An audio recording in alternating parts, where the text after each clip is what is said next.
This episode of Nintendo Expansion Pass is brought to you by, well, you.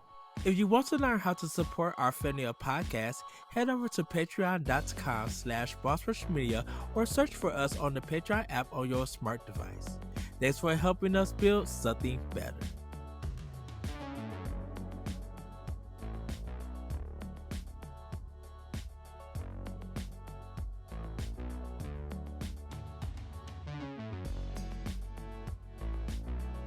Hello everybody, welcome to Nintendo Expansion Pass here on Boss Rush Games. I'm your host and lots excited Eddie V. Joining me is the one, the only Bossman himself, Mr. Corey Derrick. Hello, good sir. Hello. Happy to be here today. Yes. Thank you. Corey, we kind of have a topic that came from Discord. And you want to let us know what the topic is? Oh, I suppose it's from Stephanie. She says, what makes a good summer game? Do you tend to play more or less during the summer? Well, Ed, that is the topic. That's the topic of the show. Oh, whoa. Someone's excited. Yes, please. I kind of do the same kind of gaming throughout the whole year. So for summer games, most of the time for like summer gaming, definitely with Nintendo, it's just like catching up on my backlog. And I this year I didn't do it because there's just been so many new games coming out. There's too many games, man. Yes. That like if we had like E3, like a real E3 and not the summer direct stuff, I would take every 2 weeks and play something in my backlog, and whatever I got to, like whether I finished the game or got to a certain point, I would do that one game just for those 2 weeks, and then the next 2 weeks is a new game, and I would do that for the summer. I started doing this a couple of years ago. And it used to just be all my backlog games, and not all of them are Nintendo at times, but lately it's going to be like a lot of Nintendo games that I got, even games that when I first got my Switch that I haven't finished yet, I tend to go back to and play. So like my summer gaming, it just doesn't stop year round or anything. And I think what makes a good summer game, I think it's a title that you miss. You know, the like it's not a big major topic, or not everybody in the gaming community is talking about it. You get to it's be something that you could take your time with and everything. And it really doesn't matter if it's first party or an indie game or even third party. It's just something that you actually get to go to and play and everything. Yeah. I mean, what makes a good summer game for me? Hold on a second. My mouse died. Oh no. You got to plug it in. So is it a wireless? Yeah. So I mean, what makes a good a good summer game for me? Hold on. This is not working. Hold on. Time. Ed, vamp for a second. So summer games, to let everybody know, it normally starts in June and goes into like the midweek of September once fall starts. For some people that includes when school starts also, which is kind of in August. For over the past years, and even for the NES and Super Nintendo days, when it came to summer games, it was like our backlog games. So you were playing Street Fighter or Super Metroid or some RPG that took a while and everything. You were playing games that you actually missed, or games that you was actually being able to go to a rental store and get.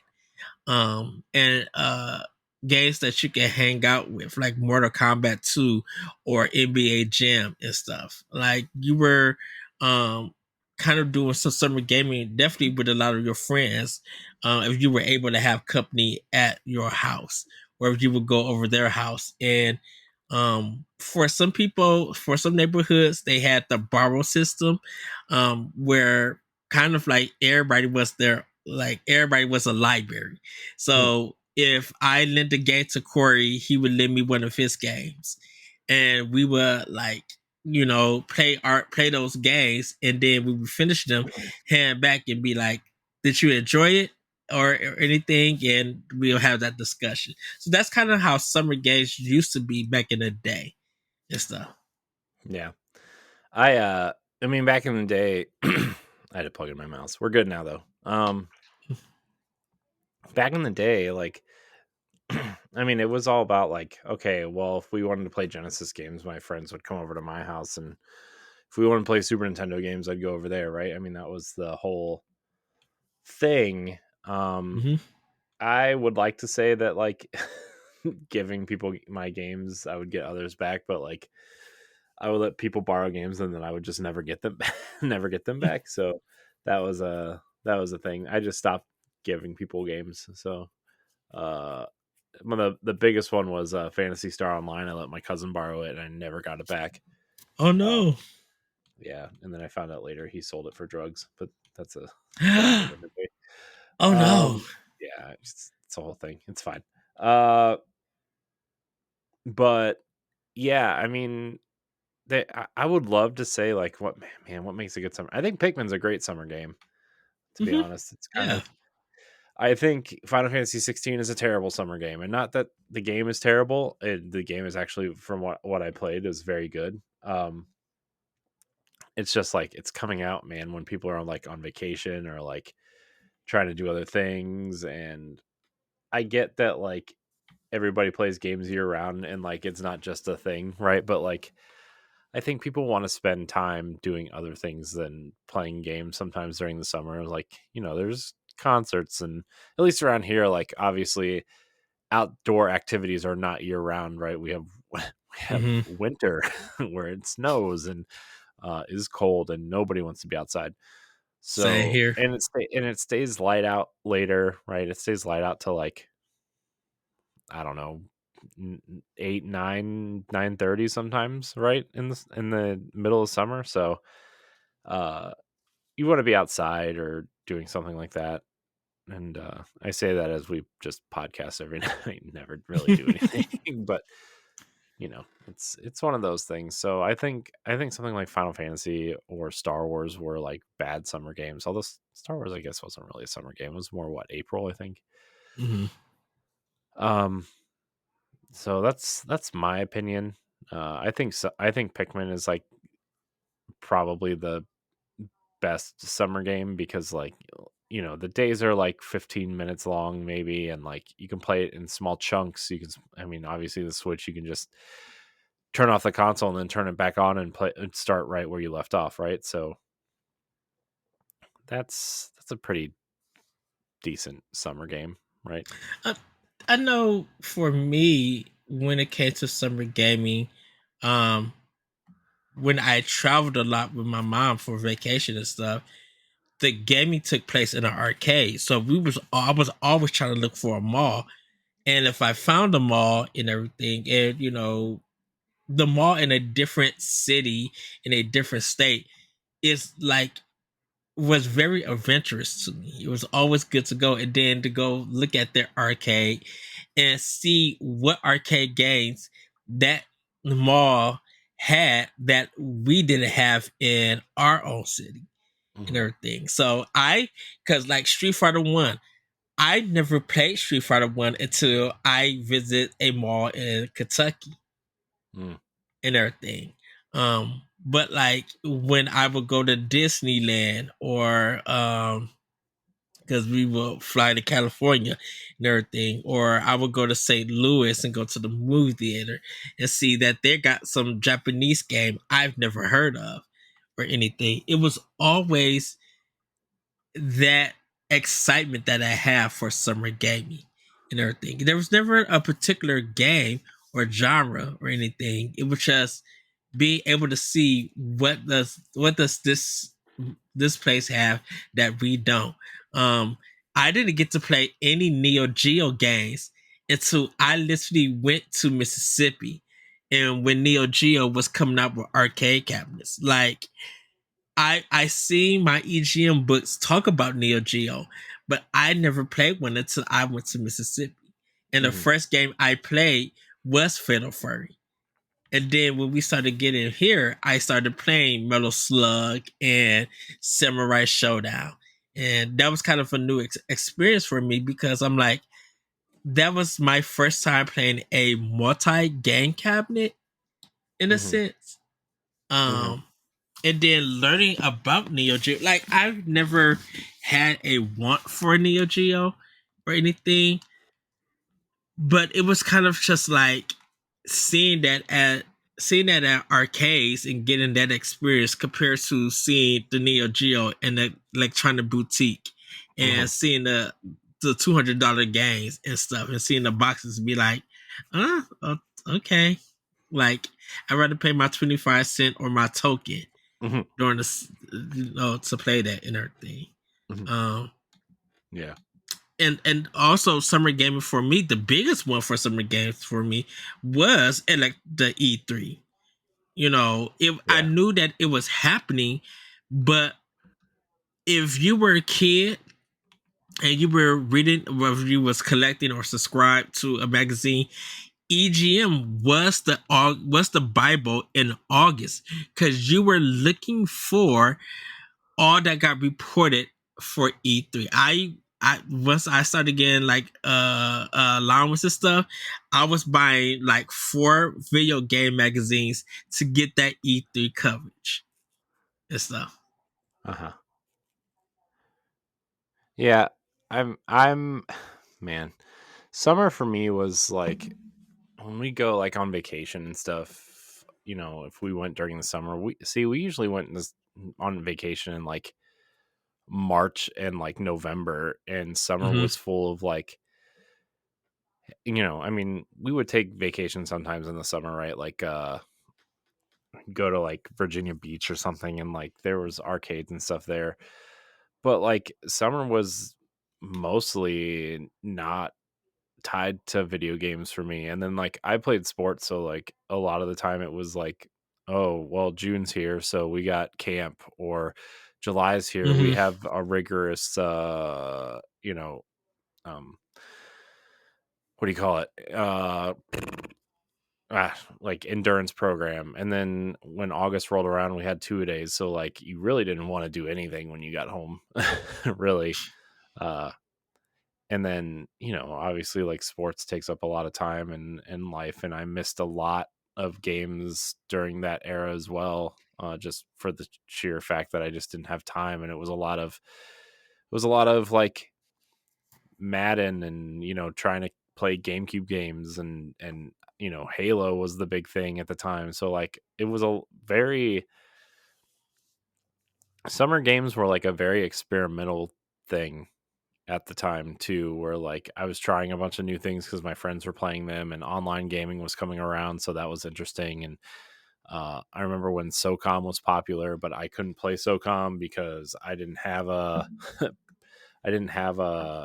like a whatever you needed to play, I guess. Mm-hmm.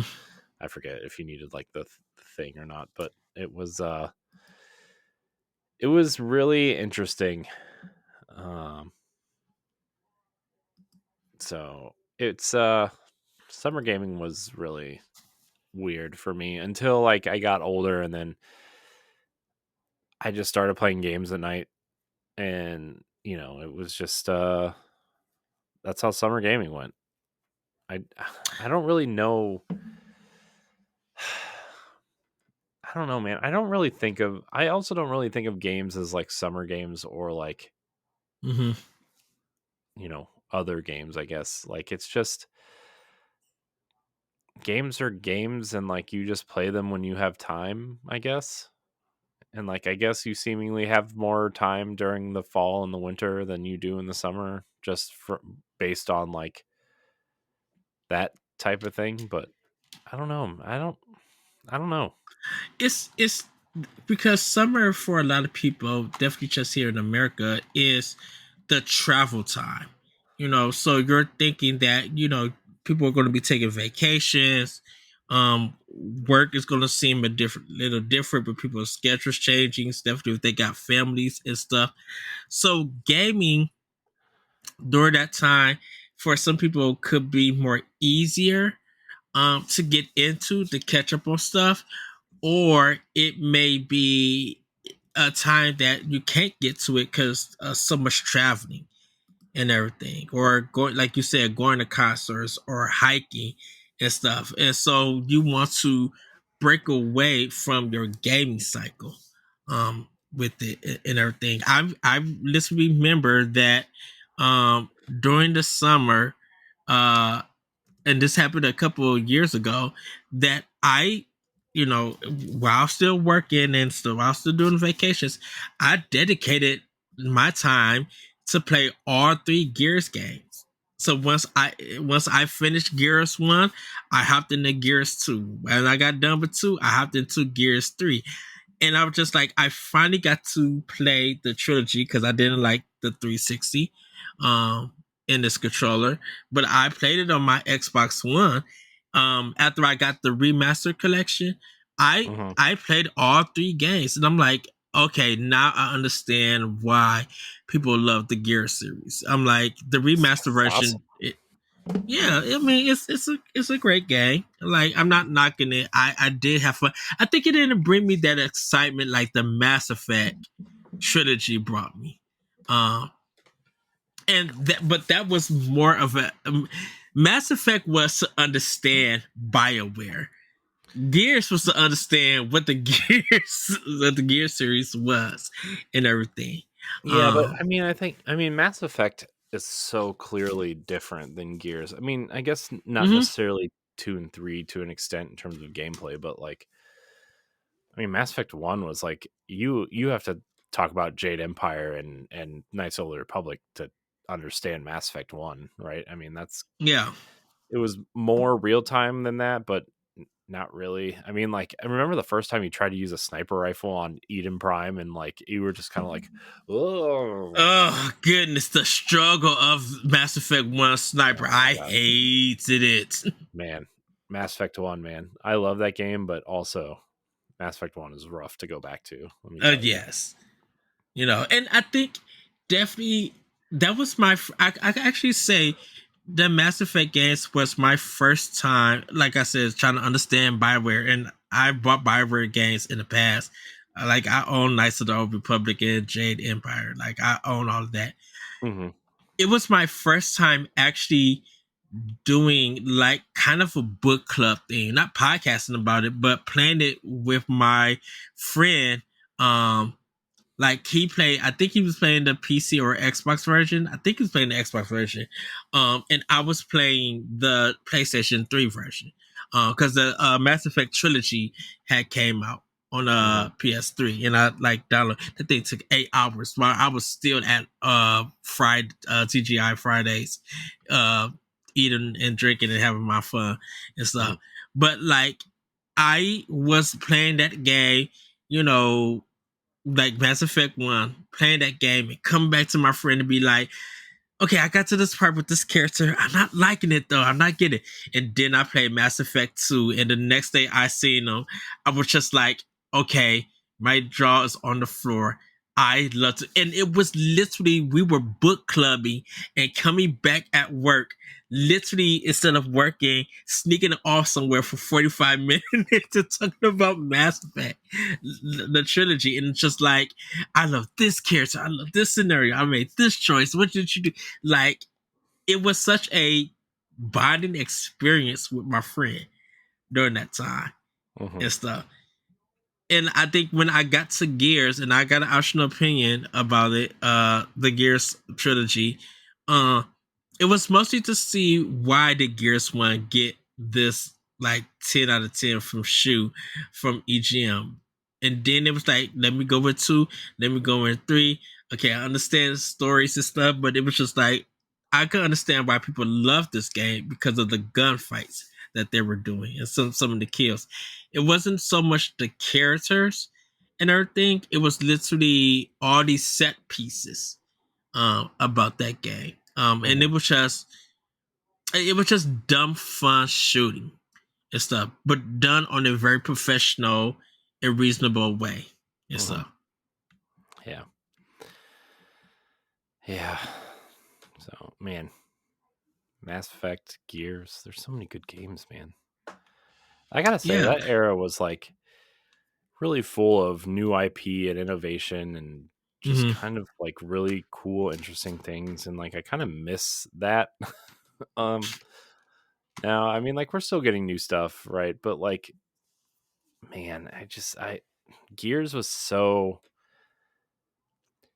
Gears was like what got me back into playing games, like Hmm.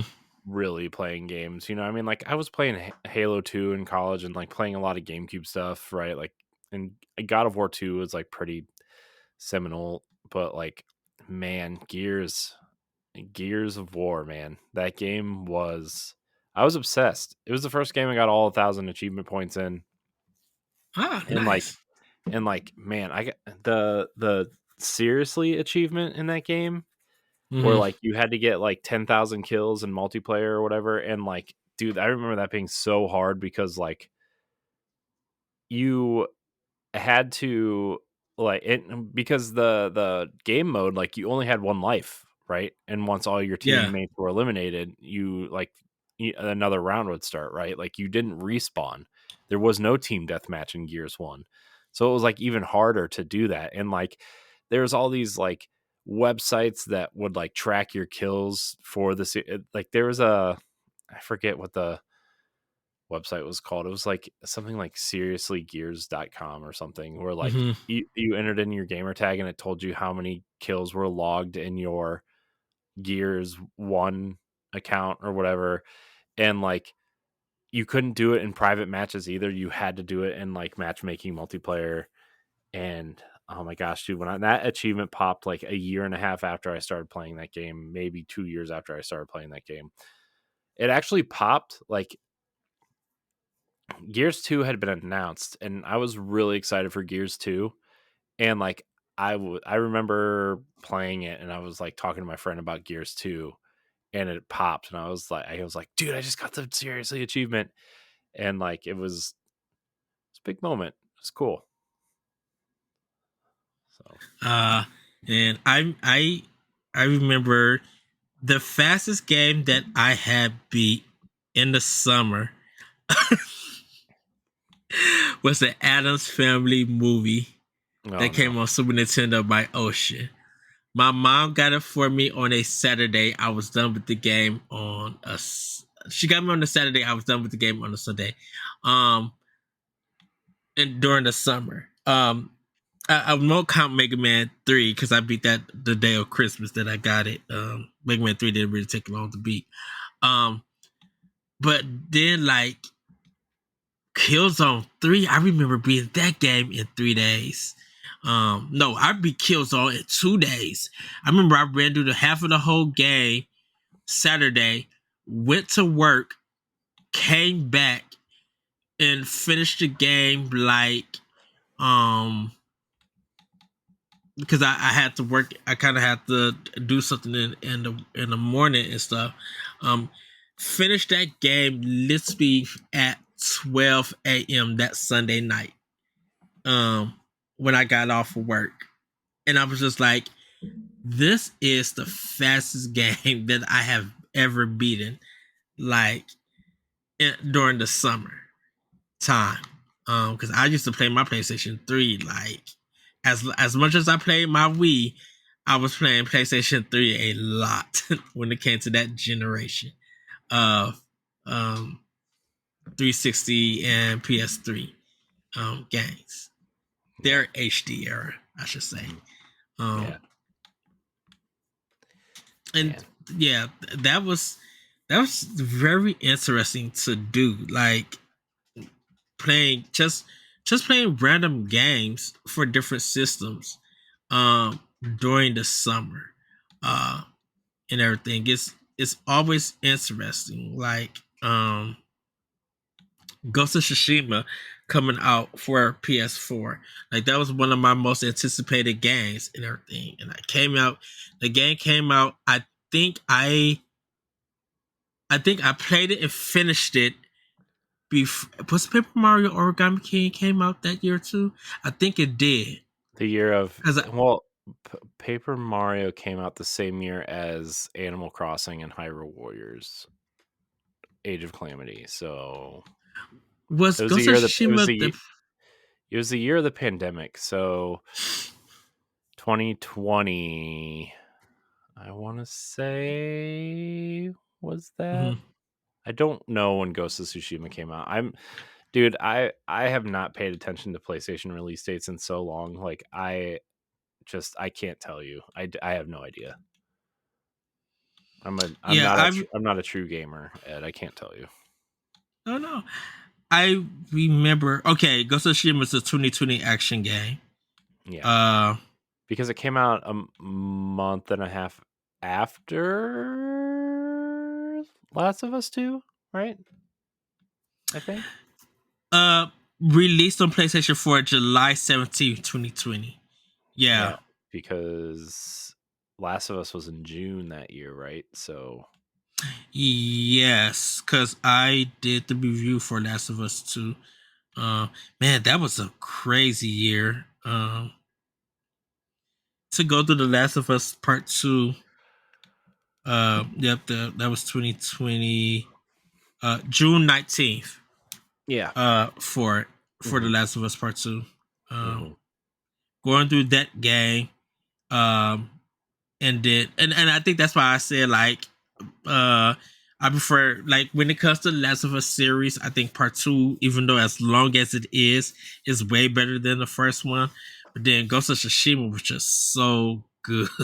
that um that game is just amazing. And just looking at that game in motion, like I think ever okay, so Paper Mario the Origami King was 2020.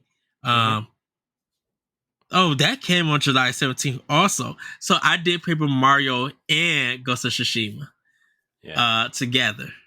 yeah. Oh, man, I wonder what the most iconic summer games are. Should look that up. That seems like something that we Oh should probably be talking about. man, I Most for me iconic summer for video. me it for me I don't know if this was released, but I mean NBA Jam on Super Nintendo was a big one for me.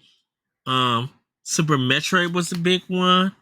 Uh and Street Fighter 2 was a big one. And I think that because I played those at my grandma house because my cousin was living there, um, staying there for the summer. But I don't know if those games actually released in the summer. Hmm. I Man, I can't. It's all Summer Game Fest announcements. I just want to know what games came out in the summer. Let's see. I don't know. Uh Summer games. Video. Okay, summer games. Okay. Nope, that's the actual video game summer games. Okay. I hate this so much. Okay. Um yeah, what was like, man, remember when Animal Crossing and Doom came out together? That was fun. That's yeah. I mean, that was March, but still it was fun. It, I think that was a day that everybody was just like, we got something cute and something like very killable, colorful and stuff. Um,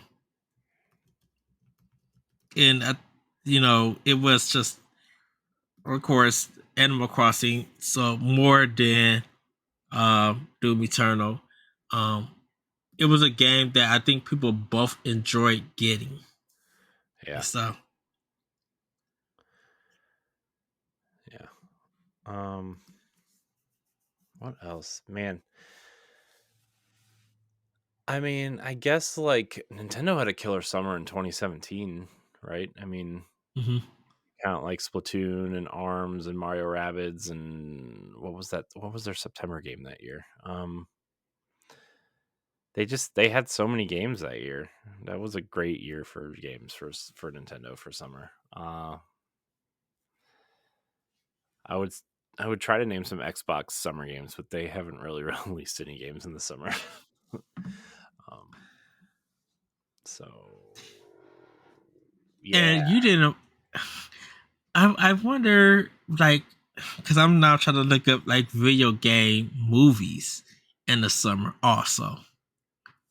Because I think Yu-Gi-Oh! And animated movie was during one of the summer. I think a lot of the Pokemon movies were also during the summer. Yeah. At times. Um, I don't know if Mortal Kombat was a summer movie. Yeah, And I don't know.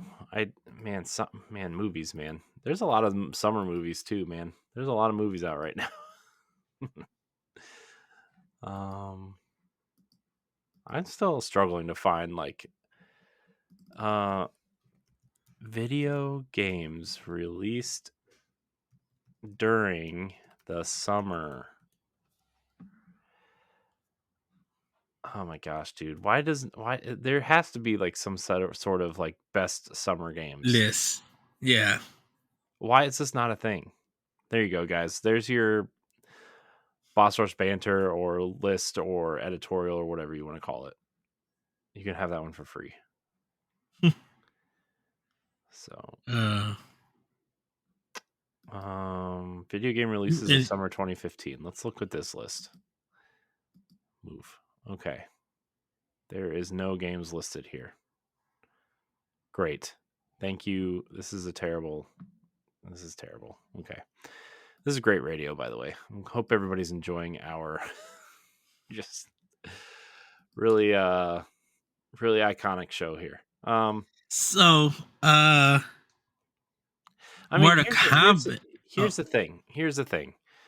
I remember I'm going back. I'm going back to old games, right? uh, Summers were like a lot of summers were filled of like people coming over and spending the night and us having like we had a Nintendo 64 hooked up over here and a Dreamcast over here and like Genesis over here and we'd bring TVs in and order pizza and we'd all just be playing games like GoldenEye or Mario Kart or Tony Hawk on Dreamcast or NBA 2K, mhm. and that was like super fun, man. Nights that you would just get together and get pizza. Oh my gosh, man, pizza, man.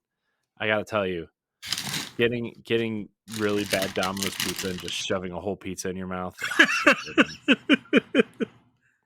And like, Dude. yeah, man.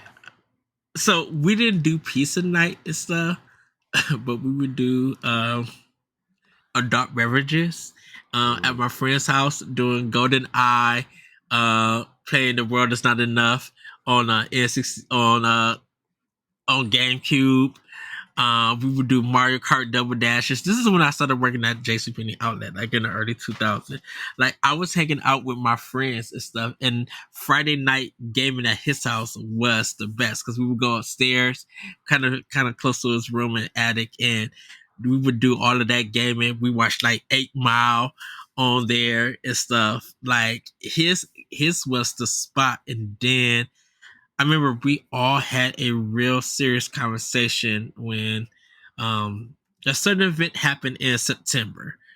Um, and it was just such a deep kind of it's such a deep discussion and everything. But like playing Halo for LAN parties and stuff. Like that was like, and I didn't love Halo at all.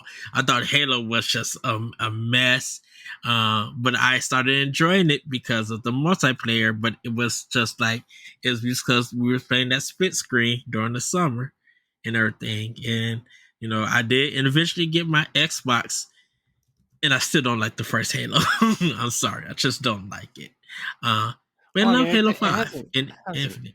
it hasn't aged well, right? I mean, the first one, like, Mm. it's iconic, but it's also like it's Xbox's time and place thing, right? Like, Yes. yes, it's like the Mario 64 or the Final Fantasy 7 or the Ocarina of Time of that system, right? Where like it was so iconic at the time, it was so important to console first Mm-hmm. person shooters. It's so like It that game was is. so important in the storytelling of video game, like in shooters.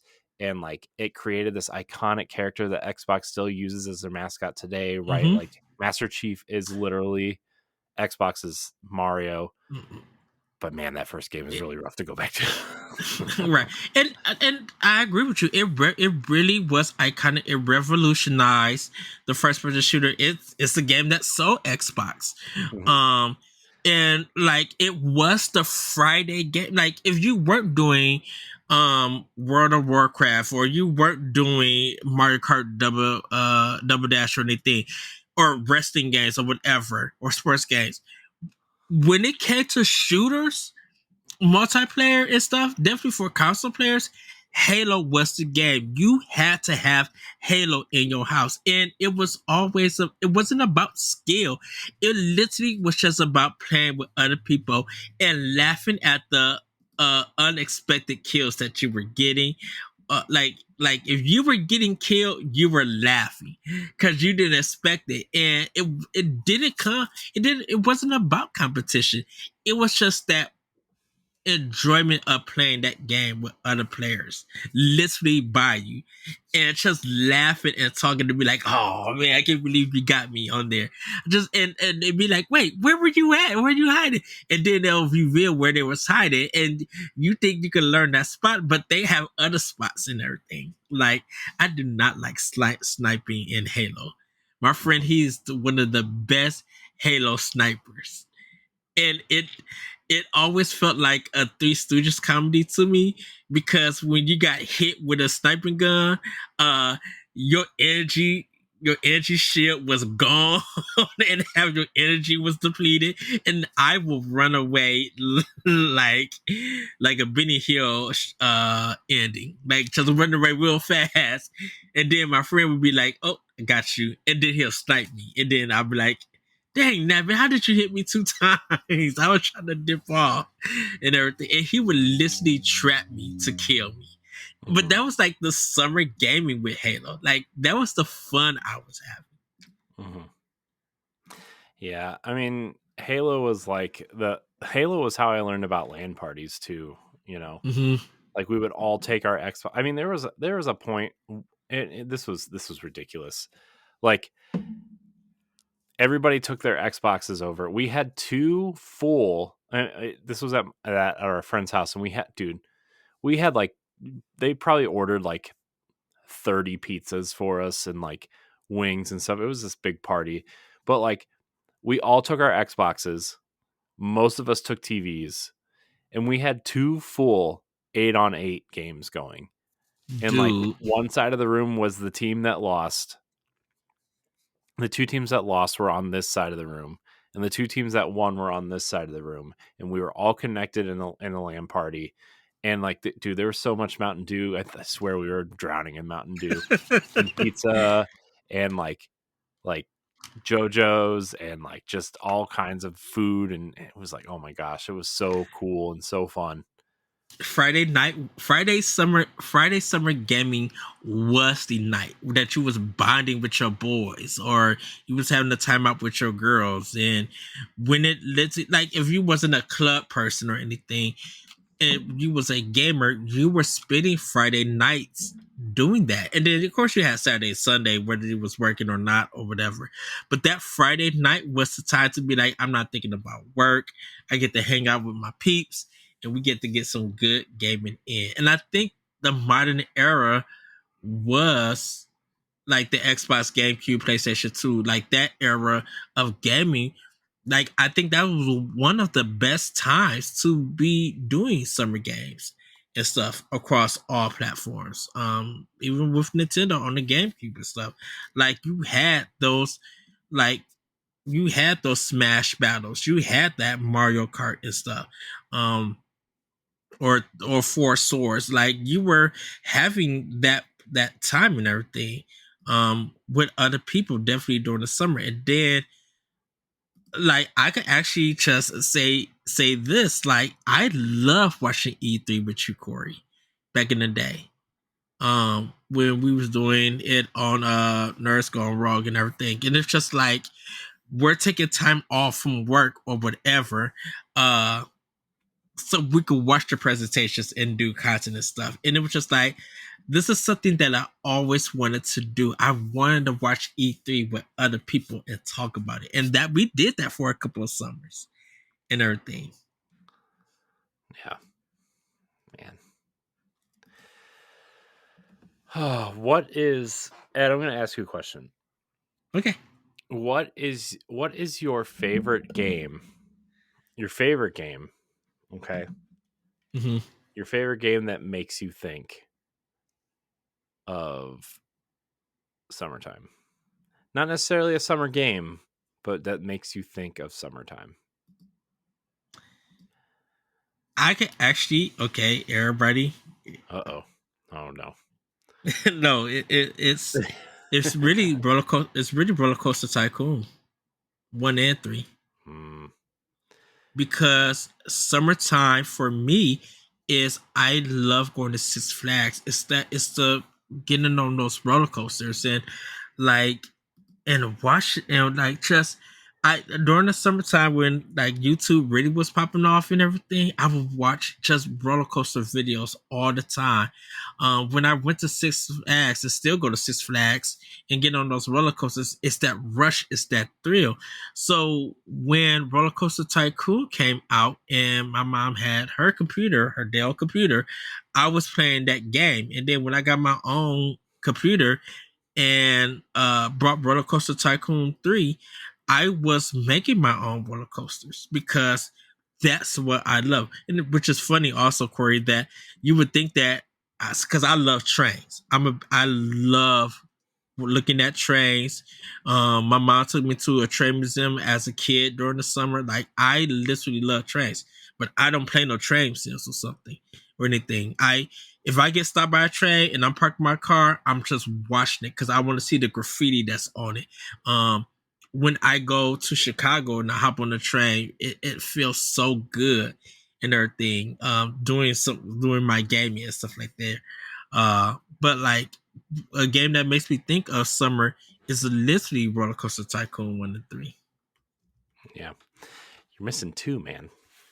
I never played 2. I mean, it's literally one with the Six Flags license. So that's all it is. It might as Oh wow.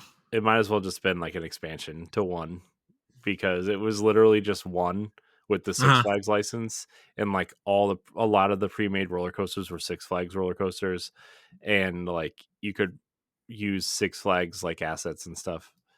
But it was the same as one. So Yeah. Anytime I think of summer, it's literally just Roller Coaster Tycoon. Um, because like everything else was just like besides like catching up on backlog games and stuff. When I think of summer, I think of Roller Coaster Tycoon because like I'm, I'm planning to do a trip uh in August to go to Six Flags um and everything. Cause I don't know if they got a new roller coaster or anything, but I know kids will be going back to school and the park party was still open, so don't have to really do no long wait times. But like I want to get on Raging Bull and Superman and all of that. Like I want to feel that rush again um for it. So yeah, Roller Coaster Tycoon 1 and 3 for me. nice, cool. Ah, man, Roller Coaster Tycoon is a good one though, man. So good. I'm Such a mad good that one. the Switch, mad that the Switch version is not up to Oh my gosh, snuff. dude. I just want a good port of Roller Coaster Tycoon 1. Is that so hard to ask for, everybody? Like, I know I could sit here and play. I could load my computer up into Boot Camp and load Windows and play it. Mhm. I don't want to do that, man. I just want a nice port on a console that I own. Why is it not backwards compatible on Xbox? Like, the first one was on Xbox. I don't. When you told me that, I'm like, wait, what? It was? Did Yeah. not know that at all. Was it 360? No, the original Xbox. Roller Really? Coaster Tycoon Xbox. Probably because I was playing the PC version. I didn't pay attention that it came to Xbox. Hmm. Yeah, it was. let's see. It's yeah, it was ported by no, not Roller Coaster Tycoon for Nintendo Switch. Wait, what's this? No, that's not it. That's not it. Jerks. Um yeah, man. The original Roller Coaster Tycoon. Um it's only $30 on Amazon for Xbox. Brand new. Maybe I'll maybe I'll get it. Um yeah, man, it was where is the I'm trying to find the stats. Anyways, yeah, man, it was for Xbox, man, and it was really it was really something. It worked too. I mean, it wasn't as good as the PC version was, but Mm. just because doing the building and stuff with the uh joysticks was not wonderful. I remember EA did a roller coaster game, like a theme park. I think it's called Theme Park for Super Nintendo. Ugh, did not like that game at all. Yeah, and then like Theme Park and Thrillville for PS1. I have something on Dreamcast called Coaster Works where you don't build your own theme park, but you get to build your own roller coasters and then ride them, which was Hmm. fun. Uh, but yeah, man, I remember when I got that game, I was so excited, and then I found out all you could do was build roller coasters, and just one type of roller coaster is just like a normal steel roller coaster, not even a wooden roller coaster or like a Oh no! yeah, it's just one roller coaster that you could build. Oh, maybe that's why you're so good at being organized and stuff. Cause you're good at Roller Coaster Tycoon 1. Uh, I was always like about to go broke in my park, and somehow I had to destroy my whole park just to have money and to be like, I gotta restart this game because I don't know what the heck I did wrong. No, And here man. you are, The first thing you do, right? The first thing you do, okay, is you take out the maximum loan that you need to take out. Okay, you build like these tiny rides, okay, up front at the front of the Mhm. park.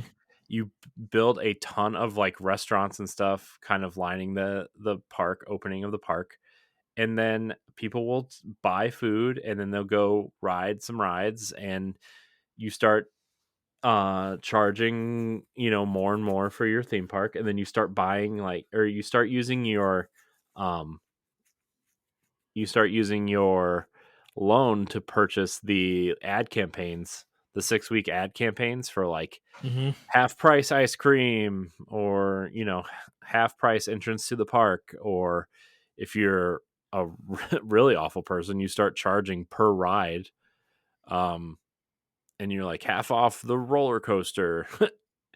And like that's what you got to do, man. You got to spend money to make money, and that's how you do it. That's the cheat code, man. The cheat code. And then I've you never start buying charged her up the for land. I never charged for the rides because I was like kind of like Six Flags in it. Like I would charge for the food and I would charge for the entrance. But then I realized that well, I got to pay the janitors because they would like throw up off the rides, and the janitors never stood in the one place to pick up the throw up and everything. I'm like, oh crap! So I mean, there was a day that I made to go, and actually, to tell you, Corey, I didn't know that you could get a loan in that game, or you could do ad stuff. Oh yeah, man. Did not know in the first roller coaster tycoon. Did not know any of that. I literally was just building the rides and charging it. Yeah. It's fun. Um man, Roller Coaster Tycoon 1 is so fun. I love it. It is. So Well, Corey, I think that's going to be it about summer gaming and summer games that we played, reminisced, talked about. I mentioned Mortal Kombat 1. That was in August and everything. Um, we didn't really get into summer movies with video games and stuff. Because there's not like kind of a big list, but like Mortal Kombat definitely was a big one in it. So, yeah.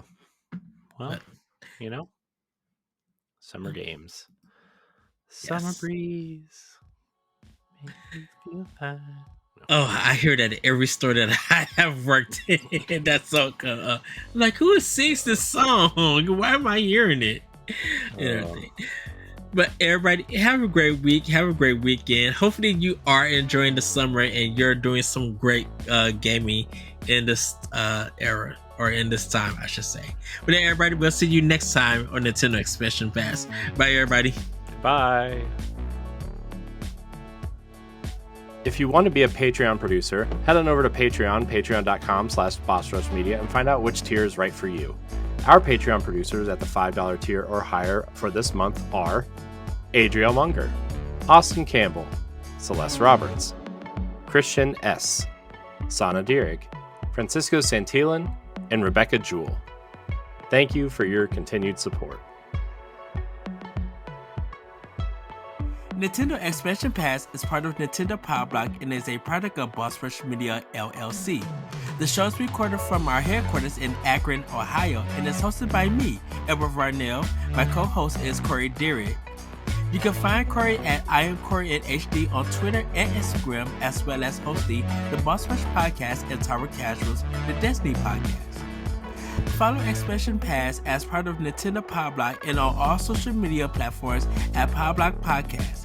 You can also follow Boss Rush Media and Boss Rush Network on all major social media platforms. Join the Boss Rush Network Discord and Facebook groups to interact with other friends and fans. Thanks for listening, and we'll see you next time.